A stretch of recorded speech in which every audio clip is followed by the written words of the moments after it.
এই কোন পরিবর্তনের হাওয়া পাকিস্তানে বইছে?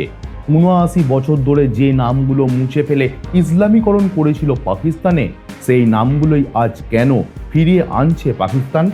ইসলামপুরা হয়ে গেল কৃষ্ণনগর, বাবরি মসজিদ চক হয়ে গেল জৈন মন্দির চক, সুন্নতনগর ফিরে গেল সন্তনগরে, লক্ষ্মী চক ফিরে এলো। লাহোরের রাস্তায় রাস্তায় এখন হিন্দু, জৈন, শিখ নামের বন্যা। কারণ ভারতের সাংস্কৃতিক শক্তিকে আর অস্বীকার করতে পারছে না পাকিস্তান। ভারতের উত্থান দেখে তাদের অজান্তেই মনে হচ্ছে আমাদের শিকড় তো এখানেই ছিল। ভারতের এই অপ্রতিরোধ্য উত্থান দেখে পাকিস্তান ভয় পেয়েছে, তাই এখন পুরনো পরিচয় ফিরিয়ে আনার চেষ্টা করছে। কারণ জানে ইতিহাস মুছে ফেলা সম্ভব, কিন্তু সত্য মুছে ফেলা যায় না। ভারতের এই অপ্রতিরোধ্য উত্থান দেখে পাকিস্তান ভয় পেয়েছে। পাকিস্তান স্বাগতম বর্তমান বাস্তব বিশ্বে।